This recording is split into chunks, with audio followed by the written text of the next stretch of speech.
Hi, I'm Katie Uhlmann reporting for CHATS at hotDOCS in downtown Toronto. I'm here with filmmaker Zach Jama. How does it feel to be here at hotDOCS, having meetings and developing your project, Somali Land? Yeah, it's like Somali Land's the working title. It's kind of surreal. I was filming in the north of Somalia a month ago, and then now you're at hotDOCS, and you really don't know how people will react when you're meeting different producers, and there's just this buzz, you know.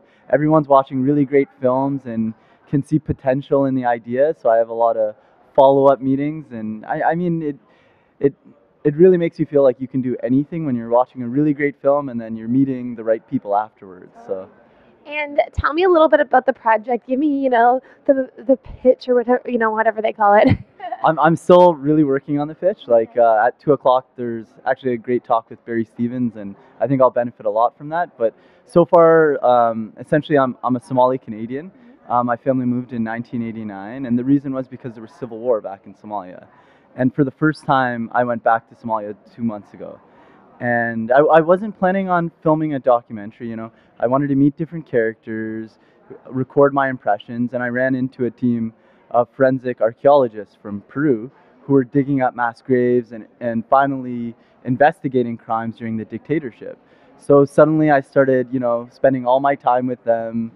It was quite a heavy topic, you know. The first time I saw skeletons or bodies, and it's like 13 bodies, and they're, victims of crimes of war, atrocities, with 5 bullets in their head, and it's still the rope from their hands being tied, and then talking to their families, that some of them witnessed it, some of them had actually heard the gunshots, and also, like a lot of these crimes happened in rural places. So I also met with like the farmers that were forced by gunpoint to, bury their neighbors. So yeah. And going back to Somalia and meeting all these people, did you feel, even though you left when you were very, very young, did you feel connected to the culture and to the people there? Yeah, I definitely had like, I don't know if I can call it vacation eyes or whatever. Like everything was beautiful to me and colorful, and I just wanted to film every single moment, you know. I met one of my cousins for the first time. His family had also escaped from the war. They ended up going to Kuwait. And it was really interesting hearing from him his story, because they were running away in the middle of the night when bombing was happening. And so, but I mean, even my time with him, it was magical. Like we would go and film in the middle of the night and film the street cleaners and the dust flying in the air. I have no idea how all of this will necessarily come together, but I'm still buzzing from the experience. Yeah.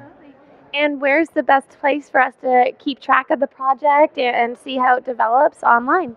Yeah, there'll definitely be a website, but for now, if you check out zachjama.com, there's just a little blurb on it, but that'll continue to grow, and then eventually, in a few months, I'll have a website for the film. So. Well, thank you so much, and congratulations, and I hope to see the film at hotDOCS next year. Thank you for talking to me and giving me an opportunity to kind of record this nice, exciting time. Of course, anytime. I'm Katie Uhlmann reporting for CHATS at hotDOCS in Toronto.